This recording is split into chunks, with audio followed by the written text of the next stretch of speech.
वाराणसी के ज्ञानव्यापी मस्जिद काशी विश्वनाथ मंदिर विवाद के बीच अब 7 अजूबों में से एक आगरा का ताजमहल भी चर्चा में है।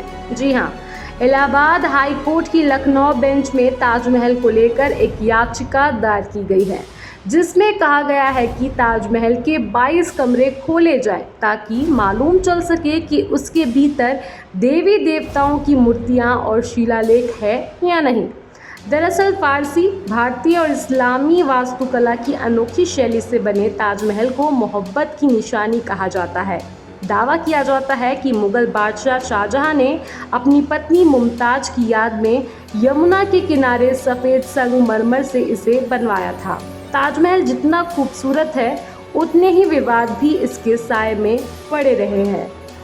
1666 में शाहजहां तो मर गए, मगर विवाद जिंदा रहा। जब कभी आवाज़ें आती रही कि ताजमहल दरअसल तेजो महालय है और हिंदुओं की आस्था का केंद्र है, ऐसी ही एक आवाज़ फिर से उठी है। इलाहाबाद हाई कोर्ट की लखनऊ बेंच में अयोध्या में बीजेपी के मीडिया प्रभारी रजनीश सिंह ने एक याचिका दायर की है। याचिकाकर्ता ने मांग की है कि भारतीय पुरातत्व सर्वेक्षण को इजाज़त दी जाए कि वो ताजमहल के अंदर 22 कमरे खोले, जिससे ये मालूम चल सके कि वहाँ हिंदू मूर्तियाँ और शिलालेख छिपे हैं या नहीं।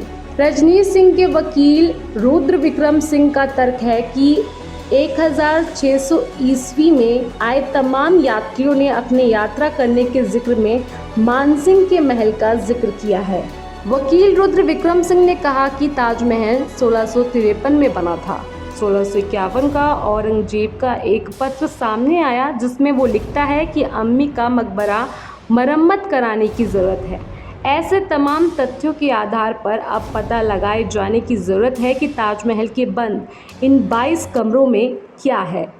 दोस्तों, इस मामले में हाई कोर्ट से मांग की गई है कि सरकार एएसआई और इतिहासकार की एक फैक्ट फाइंडिंग कमेटी बनाकर रिपोर्ट दाखिल करे, मगर इस याचिका के दायर होते ही राजनीति सुलग उठी। कांग्रेस ने आरोप लगाया कि बीजेपी जानबूझकर मुद्दों को भटकाने की कोशिश कर रही है। ताजमहल को लेकर विवाद की शुरुआत इतिहासकार पीएन ओक की किताब टू स्टोरी ऑफ ताज से शुरू हुआ था। इस किताब में ताजमहल के शिव मंदिर होने से संबंधित कई बड़े दावे किए गए थे। कुछ इतिहासकारों का दावा है कि ताजमहल के मुख्य मकबरे और चमेली फर्श के नीचे 22 कमरे बने हैं, जिन्हें बंद कर दिया गया है। इतिहासकारों का मानना है कि चमेली फर्श पर यमुना किनारे की तरफ बेसमेंट में नीचे जाने के 2 जगह सीढ़ियां बनी हुई हैं। इनके ऊपर लोहे का जाल लगाकर बंद कर दिया गया है। करीब 45 साल पहले तक सीढ़ियों से नीचे जाने का रास्ता खुला था। इन्हीं 22 कमरों को खोलने के लिए याचिका दायर की गई है। दोस्तों, विश्व की 7 धरोहर में से एक ताजमहल को धार्मिक रूप देकर खुदाई कराना या सर्वे कराया जाना क्या सही होगा?